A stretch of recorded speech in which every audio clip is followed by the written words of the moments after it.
Hello, I'm coming at you on Friday now. It's the 10th of November. Cheers.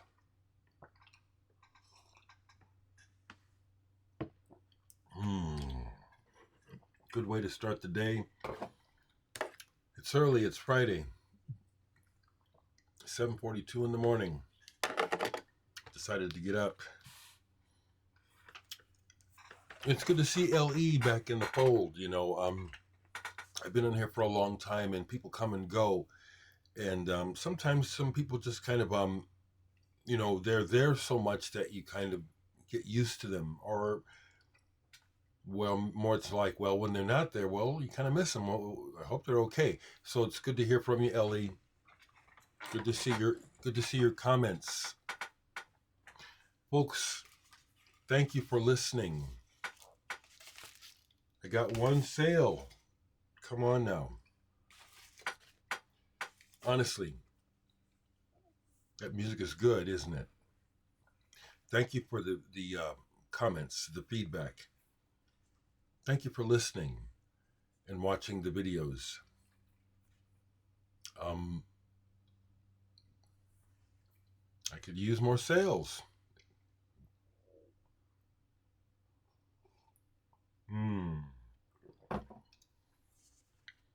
So I shared earlier this year that over in Poland, first through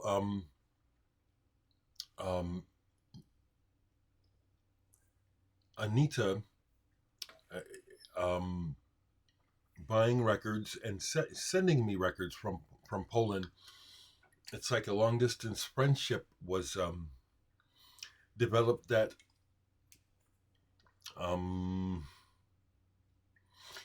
ended up becoming I became aware that over in Poland I have a bit of a reputation for my music reviews and being what they call the vinyl pope. I was included in a book about vinyl and collecting that came out in Poland. It's only in Polish. Supposedly there's going to be an English translation eventually, but I'm in the book, and the person behind the book, and I think a new label, Thomas, had been saying to me that he wanted to send me a test pressing of, I believe this is his first vinyl release. It's a reissue of something that came out in 2016, but this is a special edition of it. Thomas, if you see this, thank you so very much for sending this to me and honoring me by including me in the book. It's quite an honor. But yesterday, there was some hubbub about getting this album to me. They tried to have, it didn't come to the post it finally did. At first, there was this service trying to deliver it to me, but they wanted to charge me and get my credit card number. And that seemed suspicious to me, so I didn't do it. So it finally came through the U.S. Post Office. The name of the band is Dagadana. The name of the album is Meridian 68. It originally came out, I think, in 2016. A Polish-Ukrainian group that mixes folk, electronica, jazz, and other elements in the music. This is a 45 RPM, 2 LP, feels like they're 200-gram vinyl discs, employing the golden black vinyl process. And I'm going to try and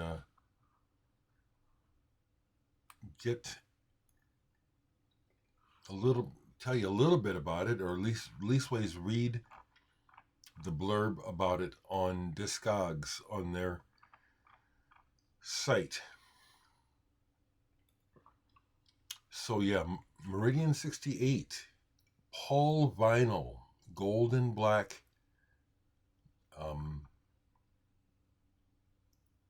a unique release and a noble sound, which I do agree with. This sounds amazing. 180 gram, 45 RPM LPs pressed on black vinyl from 100% virgin granulate material. Okay, what is golden black digital vinyl? It is a digital recording that is ripped directly from the DMM master in the studio, where matrices are cut, an extremely sensitive and precise needle.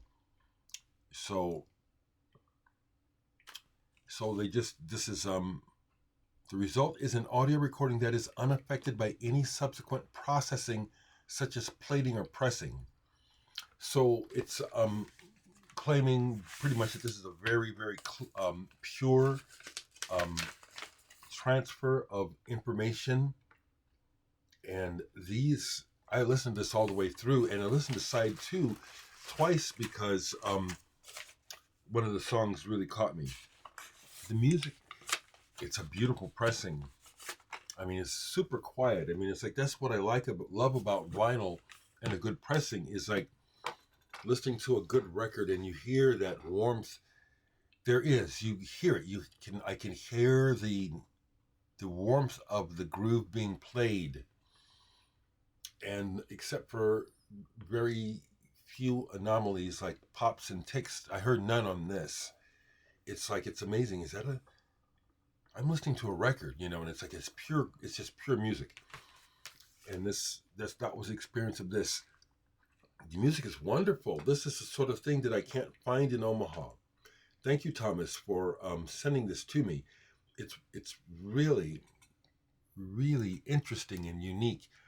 And at times it sounds like more than one band because of the way that they incorporate, on some pieces, a lot of electronics. On other pieces, it's almost pure vocal folk, almost like this yodeling sort of thing.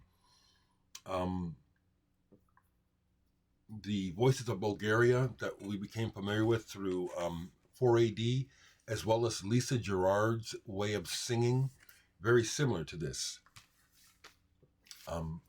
Chuffed is the word. First time to get a test pressing in a blank double album carton, or what? I get in trouble with words anymore. This is ultra cool. Thank you, Thomas, and thank you, Dagadana. If you all happen to see this, I ended up watching a bit of a video of their performance, of them performing, and they dress up in traditional dress, those colorful headdresses that look like flowers that you see in that part of the world. Intriguing and pretty damned cool. Thank you again, Thomas Olszewski, if that's how I say your name. And Anita, if you see this, thank you also. People of Poland, thank you for the honor. I'm honored to be called the Vinyl Pope by record collectors in Poland.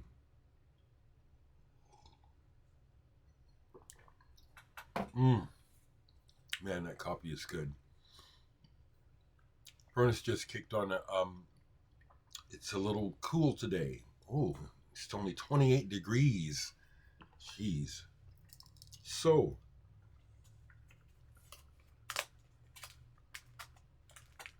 I pulled this because I felt like, well, people, I know about death.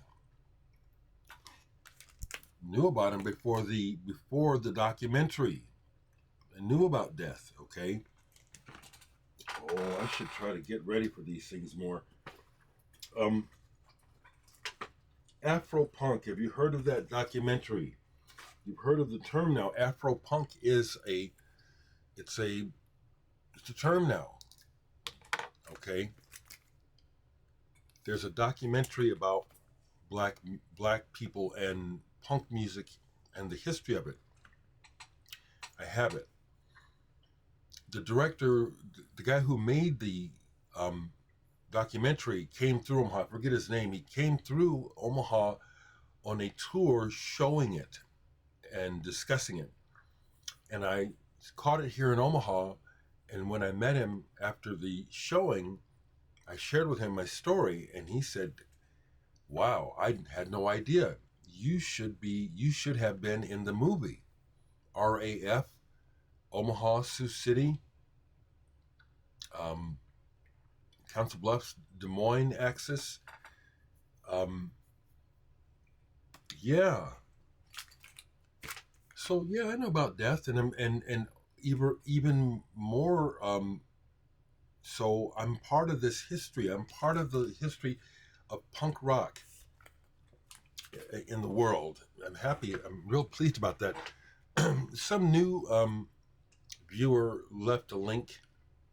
Sometimes frankly, a lot of times I ignore links. You know, um, interestingly, sometimes the links are dead by the time they get to me. But mostly it's like people will send me links. I already know about it. So the link that was sent recently about the punk wars in Chinatown, I knew that history. I hadn't seen that particular documentary, so I enjoyed that. But I'm part of that history. I didn't play out there at that time. You know, Madame Wong's never got to play there or go there. But I played with many of those bands when they came through, started traveling. And it's a good documentary. I knew instinctively at the beginning of what they called commercialized punk. You know, when the Sex Pistols blew up, and all of a sudden everybody knew about this music. I already knew about the music through my history, and like I've said before, the first music that I started to identify with what they call punk was MC5 and Iggy Pop. And I already picked up that this whole idea of underground, aggressive people's music was inclusive, that it wasn't a white boy thing. From the beginning, it never was. That's the media picking up on real obvious things like safety pins and style and pogoing. But that's not the real story of the origins of punk. The origins of punk rock are really quite diverse, really quite gay, actually, Hispanic and black.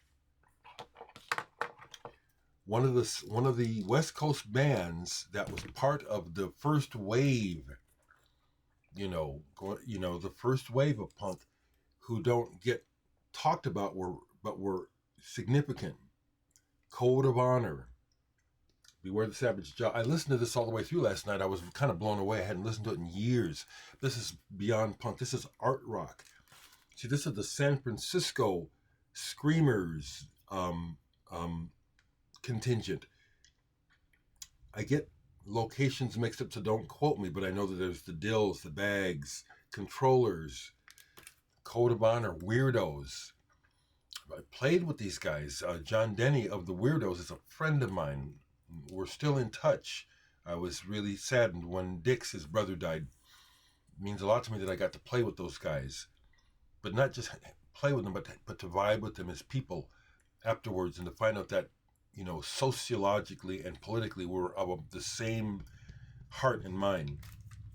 But this band, this guy here, Mike Fox, was the guitar player, but also the main engineer. I think I got that right. He was the engineer for Subterranean Records and some important stuff. Flipper, I almost got the records. I have some of those records still. He gave some of them to me.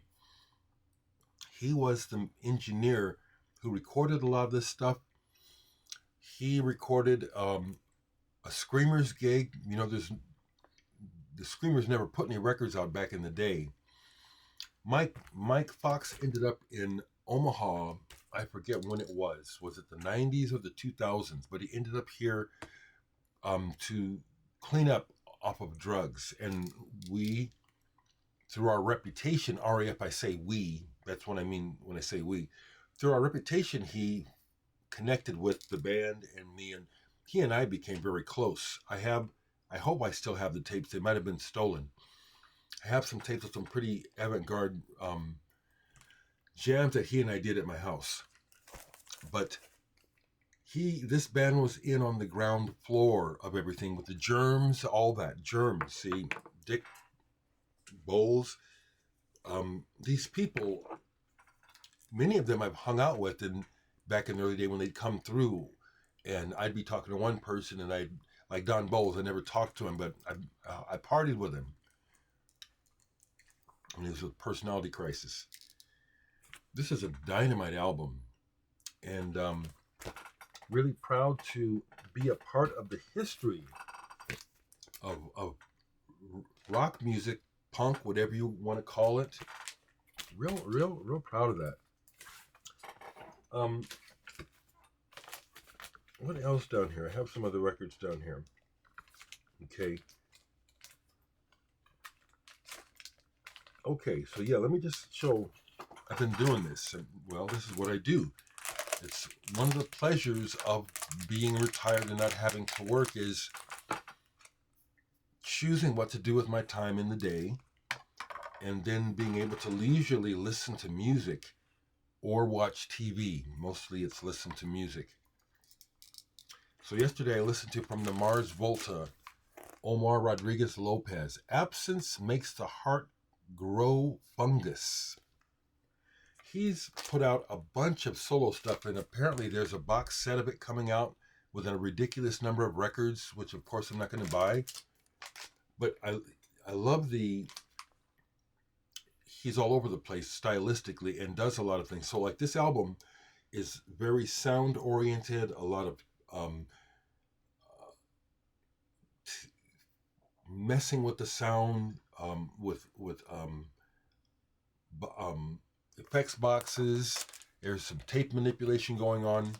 Mostly it's good. There's one part where he's playing and it's real. The guitar is just slightly out of tune, and that just, I hate that. Actually, so much I had to skip over that part. But mostly that's really good. Really good. Here's something I pulled thinking, okay, recently I found a couple things that are going in the to be traded pile. Liz's story, for example. Her brother Tim's story, his stuff is a little more atmospherically deep. Liz plays that piano stuff that's kind of Wyndham Hilly. I won't be playing that again, so I recently eliminated those records. I pulled this thinking it might be time for this to go. Man Jumping. World Service on the Editions EG label, the label that brought us King Crimson famously.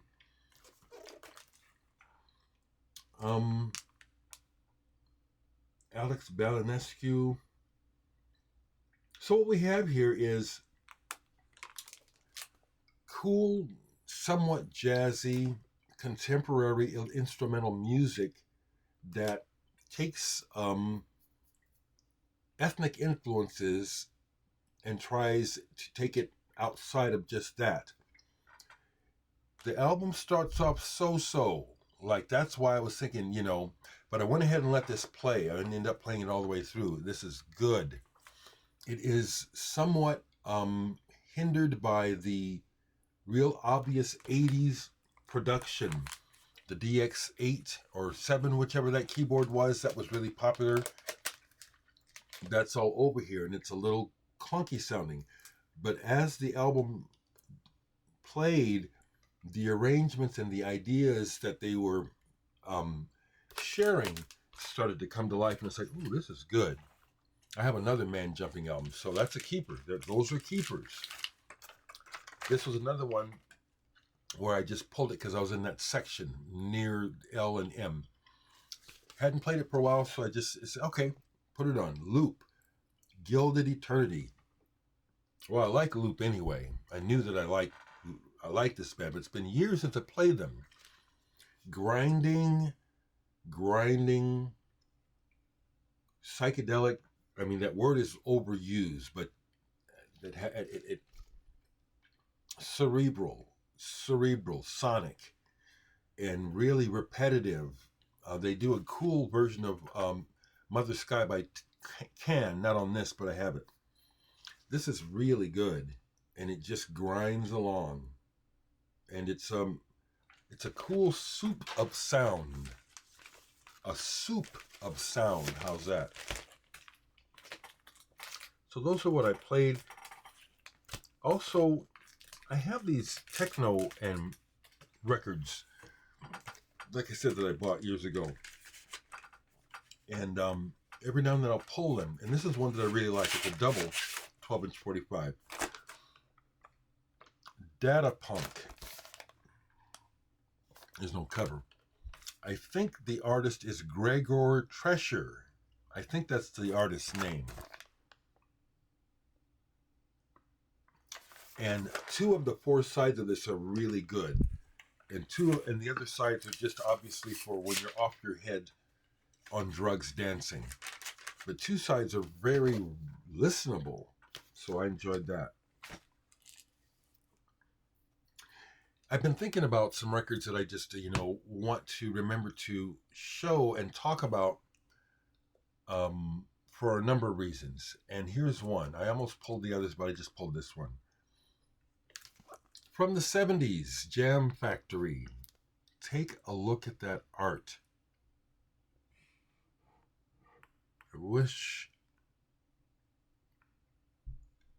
Look at that artwork. The hands, the thumbs. From the early 70s, this is a horn-based band, mixed race band, somewhat of a Sly and the Family Stone vibe, more than the Chicago vibe, I would say. This is not a great album, but this cover is amazing. And it actually does have a couple of good songs on it. It's just uneven. Also of note here, though, is the drummer, Joe English, who went on to become a member of Paul McCartney's Wings. And I'd have to look him up just now. Gene McCormick looks like a name of note here. But I pulled this remembering, I want to show this and just see if anybody else knows about this album. Maybe even someone in the band or someone who knows someone in the band can share something about their story. So that's what I have. Shamelessly, people, I'm sharing the music so you hear for yourself. You're telling me how good this is. Interlude. And it is. If you bought the Muse, this is the same bag, but less ambient. There's more variety on here. Thank you very much for sharing your thoughts and letting me know that you're enjoying the music. Thank you. And please, show me some support. Help me keep the lights on. It's Friday. $10 plus postage. Interlude. This is a CD, not a CDR. I keep forgetting to say that. This is not a CDR. That's also why I keep, saying, I had to make a certain amount to not get a CDR, but to get a glass mastered CD. So this is an album. If and when, I'll put it like that, if and when this could go to vinyl, it's already halfway there. We could probably master a vinyl pressing of this off of my Glassmaster for this. So please pick up a copy. Interlude. And if you haven't listened to the music, I just uploaded another music video for the opening track of this, which I'm very proud of. Very proud of this music. Okay. Have a good week. Oh, okay, one more thing.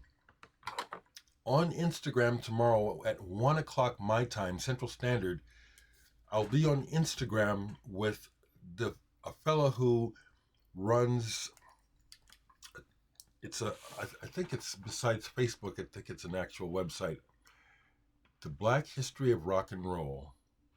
He has been threatening to interview me for years now, and it's finally happening. Let me get this together. Black History of Rock and Roll. That's what he calls his YouTube channel. I was suggesting that we do this on Zoom, but he wants to do it through Instagram.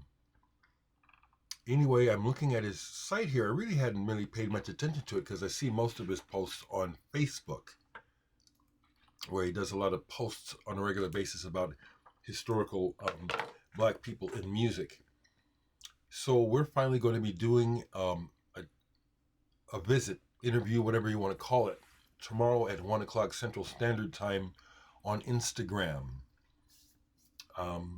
I've never done it on Instagram, so this will be interesting, and I'll link it once when it's happening or whatever, but that's tomorrow if you're interested. Okay, take care, people.